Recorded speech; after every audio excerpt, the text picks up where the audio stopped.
May 5 bagay na kailangan mong gawin bago mo mapatakbo ang TikTok ads. Ang pagkakasunod-sunod ng paggawa mo sa kanila ang magpapasya kung ano ang mawawala sa iyo. Kung mali ang gagawin mo, 3 bagay ang mangyayari. Sa araw na kailangan mong ilipat ang iyong pixel, doon mo malalaman na hindi mo magagawa. Magiging pag-aari ng iyong ahensya ang mga assets na binayaran mo at ang ad credit na ilalaan sana ng TikTok sa iyong mga ad, mawawala na walang paraan para mabawi. Ito ang parte na hindi ipinaliwanag ng kahit sino. 2 ganap na magkaibang coupon program ang pinapatakbo ng TikTok. Karamihan sa mga bagong advertiser ay walang ideya kung alin ang ibinigay sa kanila. Kaya naman marami sa kanila ang nag-iisip na scam ang buong bagay na ito. Hindi ito isa sa mga video na nagkiklik lang ako ng buttons tapos susundan mo. 40 channels na ang gumawa nun. Ito ay tungkol sa pagkakasunod-sunod at kung sino ang may-ari ng ano kapag may nagpakasama. Sa katapwan nito, magkakaroon ka ng 4 na bagay. Isang business center na tunay na nagmamay-ari ng iyong ad account at hindi ka baliktaran. Ang iyong pixel, audiences at catalog na nakalagay sa isang antas na mas mataas sa account na maaaring masuspinde.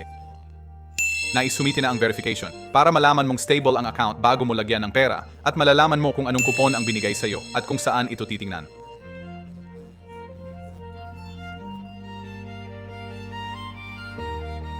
At kung na-set up mo na ito ng mali, ipapakita ko kung ano ang maayos at ano ang hindi. 5 yugto. Account, business center, verification, pixel at permissions, tapos ang breakdown ng coupon. At sa gitna, may isang hakbang na halos lahat ng tutorial sa YouTube ay mali ang itinuturo. Ito ang dahilan kung bakit nawawalan ng access sa pixel kapag nasuspend ang ad account. Ituturo ko ito pagdating natin doon. 3 magkakaibang bagay na lagi na lang pinagkakalito ng mga tao. Ang TikTok for Business account ay ang iyong login. Ito ang iyong pagkakakilanlan. Lahat ng iba ay nakasalalay dito. Ang ad account ay kung saan talaga ginagastos ang pera. At ang business center ay ang layer na nasa itaas ng 2. Pinamamahalaan nito ang mga tao at assets. Hindi ito nagpapatakbo ng kahit isang ad. Kung ang ads manager ay ang cockpit, ang business center ay ang tore na nagmamay-ari ng paliparan. Ngayon, ito ang panuntunang nagtatakda ng lahat ng susunod. Ang business center ang dapat magmay-ari ng iyong mga assets, hindi ang ad account. Ang iyong pixel, custom audiences at catalog ay isang antas na mas mataas dahil nasususpinde ang mga ad account. Nangyayari ito kahit sa mga magagaling na advertiser na may malinis na kampanya. Kapag nangyari, tumitigil ang account. Ang mga assets sa itaas nito, hindi. I-set up ito sa kabaliktaran at lahat ng iyong pinagod ay nasa loob ng kahon na kinuha na. Ang mga ad account ay palitan. Ang iyong mga binuo, hindi. Isa pa tungkol sa pagkakasunod, at ito ay istruktura. Hindi ka makakagawa ng business center nang wala mo ng TikTok for Business account. Hindi iyon option. Ganyan itinayo ang platform. Kaya nagsisimula sa sign-up na nagdadala sa atin sa screen kung saan naka-attach ang coupon. Magsimula sa opisyal na entry point ng TikTok. Mahalaga iyon. Ipapaliwanag ko kung bakit mamaya. Email o telepono, password, verification code, standard, tapos ang mga detalye ng negosyo, dahan-dahan dito. Industriya, pwede mong baguhin mamaya. Ang iyong time zone, rehiyon, pangalan ng negosyo, at currency, hindi mo magagawa. 4 na fields ang nalolock pagka-click mo ng create.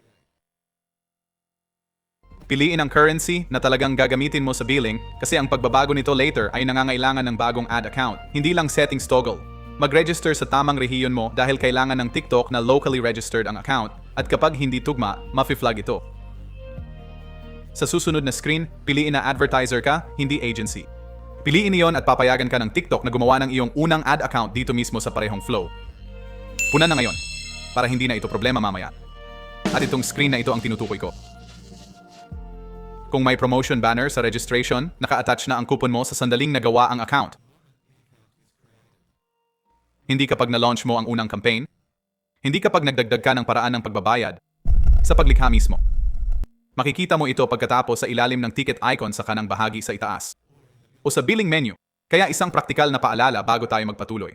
Ayon sa sariling terms ng TikTok, ang coupon ay mag-a-activate agad pagkatapos ng registration at ang promotion period ay tumatagal ng 14 na araw mula sa petsang iyon. Ibig sabihin, nagsisimula ang countdown pagka-sign up mo, hindi kung kailan ka handa. Tandaan mo yan. Babalikan natin kung magkano talaga ang halaga nito mamaya. Tuloy tayo. Mabilis na checkpoint kasi ang susunod na parte ay boring at gusto kitang manatili. 2 bagay pa ang darating. Isang 4-point checklist para malaman kung malinis ba talaga ang iyong account. Isi-screenshot mo yan. At ang hakbang na sabi ko, lahat ay nagtuturo ng baligtad. Ito na yan ngayon. Ito ang baligtad na hakbang. Halos lahat ng tutorial ay pinapalikha ka muna ng ad account, pinatatakbo sandali, tapos idinidikit ang business center pagkatapos. Gawin mo ng kabaligtaran. Itayo muna ang container, tapos ilagay ang mga bagay sa loob. Maglagin sa business center site, pindutin ang create new at piliin ang uri ng negosyo na angkop sa iyo. Ngayon ang parte na dapat mong gawin ng tama, ang company layer. Ayon sa sariling gabay ng TikTok, gumawa ng bagong business centers sa ilalim ng isang existing na kumpanya. Kaya lahat ng ad account at assets mo ay nakakonsolidated sa iisang lugar. Isang kumpanya, maraming business centers ayon sa iyong mga brand o rehiyon. Punan ang iyong business center details ay makakakuha ka ng business center ID. I-save mo yan. Yan ang numero na hihingiin ng mga partner at ahensya sa iyo. Tapos dalhin lahat dito, ad account, TikTok profile, pixel, audiences, catalog. Hawakan mo sila dito tapos i-assign sa kung anong ad account ang kailangan. Ito ang makukuha mo doon at mahalagang maging tiyak dito. Kapag nasuspend ang isang ad account, lahat ng tumatakbo dito ay titigil. Pero malinaw sa TikTok na ang pixel ay patuloy na gumagana kahit anong status ng account na gumawa nito. Kaya ang ibang ad account ay makakatuloy gamit ang parehong pixel, audiences, at history. Ngayon, ang parte na mali sa ibang video, kasama na ang malapit kong gawin. Hindi mo na magagawang mag-assign pagkatapos ng suspension. Ang pagbabahagi ng pixel ay isa sa mga bagay na nawawala sa suspended na account. At sinasabi ng TikTok na huwag mag-set up ng kapalit habang bukas ang appeal, ibig sabihin ang buong halaga ng estrukturang ito ay kailangan mong gawin ito bago mo pa kailanganin.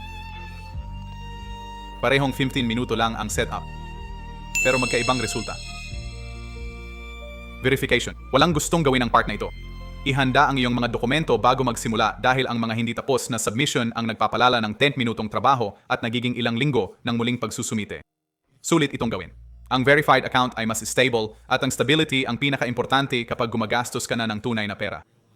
Susunod, ang payments, tools, tapos billing. Idagdag ang iyong paraan ng pagbabayad. At kung mayroon kang mahigit isa, magtakda ng primary. Dalawang mode at pipiliin mo isa sa setup ng TikTok. Ang manual ay nangangahulugang nagbabayad ka muna at ginagastos mo ito. Ang automatic ay nagsingil pagkatapos mong gumastos. Kaya walang nakakasagabal sa delivery, ibig sabihin walang pumipigil sa'yo. Kung bago ka, piliin ang manual. Hindi dahil mas maganda ito, kundi dahil mas maganda ang failure mode nito. Sa manual, ang pinakamasama ay mag-post lang ang ads mo.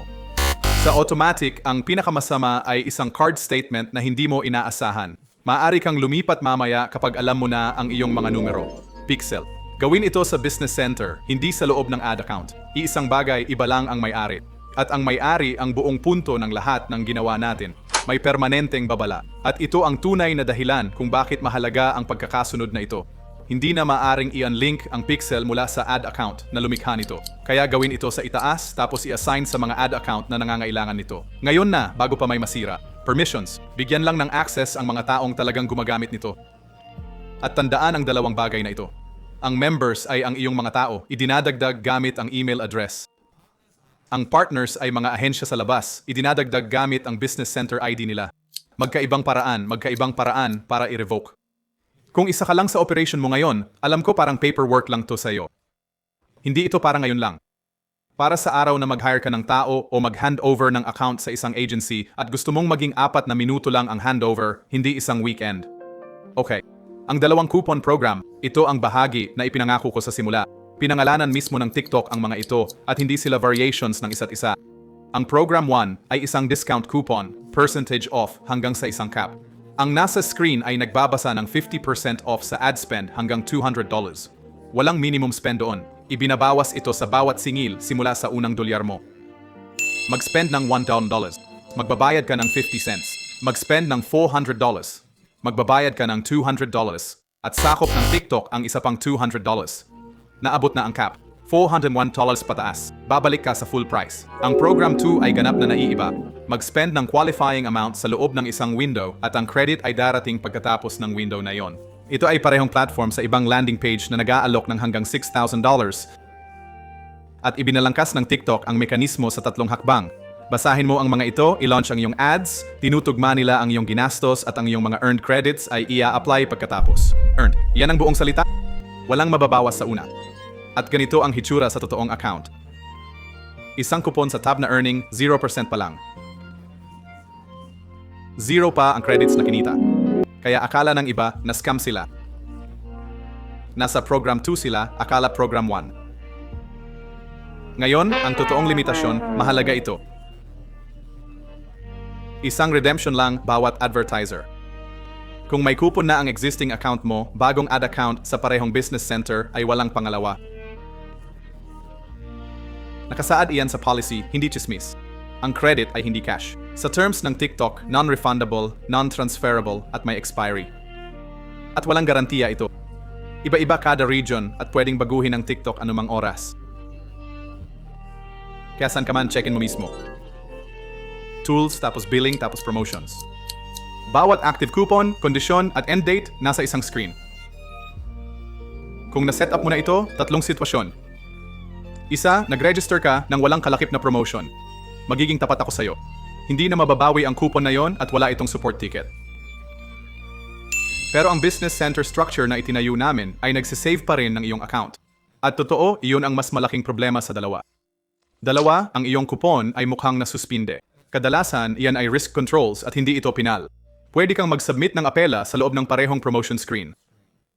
Tatlo, ang iyong mga assets ay nasa loob ng ad account kaysa nasa itaas nito. Simpleng ayusin iyon. Ilipat ang pixel, mga audience at catalog pataas sa business center at i-assign pababa. 10 minuto at hindi mo na kailangang isipin pa ito. 4 na checks. Ito ang screenshot.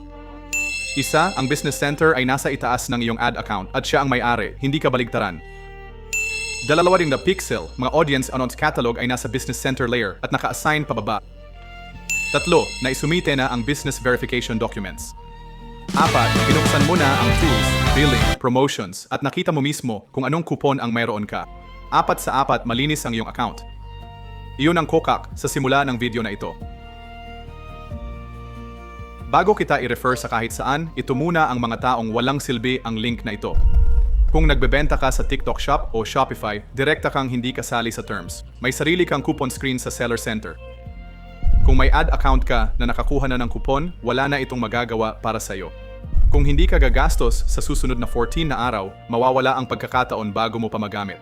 At kung hindi kasali ang iyong rehiyon sa eligibility list ng TikTok, hindi ito lalabas. Malaking bahagi iyan sa inyo. Mas gusto kong sabihin na ngayon kaysa malaman mo pa pagkatapos. Para sa iba, ang link sa ibaba malinaw na sabihin kung ano ito. Sariling sign-up page ito ng TikTok, hindi reseller, hindi agency account na pinaparentahan sa'yo, hindi third party na nakaposisyon sa pagitan mo at ng platform. Parehong page, parehong presyo, parehong account sa iyo. Ang pinagkaiba lang, naka-attach na yung promotion pag ginawa mo. Sa offer na na-record ko, sagot ng TikTok ang kalahati ng ad spend mo hanggang $200, kaya sa unang $400 ng ads, $200 lang bayad mo. At uulitin ko ang totoo, wala diyang guaranteed. Depende yan sa region mo at kung anong tumatakbo sa TikTok that day at pwede nilang baguhin bigla. Pero eto ang mechanic na magdedesisyon kung kailan ka kikilos. Nagsisimula ang 14 days sa araw ng pag-register, hindi pag-ready ka na. Kaya huwag kang gagawa ng account hanggat di ka pa handang gumastos sa loob ng 2 linggo. Walang ad account pa at ready gumastos sa susunod na 2 linggo? Gamitin ang link. Nakadikit na ang coupon habang ginagawa ang account, wala ka nang gagawin pa. May account ka na? Huwag mo nang gamitin ang link. Balik ka sa Business Center section at dun ka gumawa. Yan ang parte na sulit sa hapon mo. Huling bagay para di ka nakatunganga sa empty dashboard. 3 level. Ang campaign ang may hawak ng objective at budget. Ang ad group ang may hawak ng targeting at bidding. Ang ad naman ang may hawak ng creative. Pangalanan ng maayos mula Campaign 1 dahil auto-save ang drafts sa TikTok at walang dahilan para sa folder na puno ng copy 3. Karaniwang nire-review ang ads sa loob ng 24 oras. Tapos ang learning phase at specific ang TikTok dito. Bigyan mo ng at least 7 araw. At sa loob ng 7 araw na yon, huwag galawin ang budget at huwag i-pause ang campaign. Mukhang pabago-bago ang delivery at mukhang mas pangit ang numbers kaysa sa totoo. Huwag patayin ang campaign habang nasa learning. Yan ang pinakamahal na beginner reflex at halos lahat gumagawa niyan minsan. Yan ang buong setup. TikTok Ads Manager at Business Center sa ayos na pinapanatili ang binuo mo. Walang dito ang mas matagal kaysa sa maling paggawa. Kailangan lang gawin ng sunod-sunod. Ang susunod na video sa screen ay tungkol sa campaign structure kung gusto mong ituloy.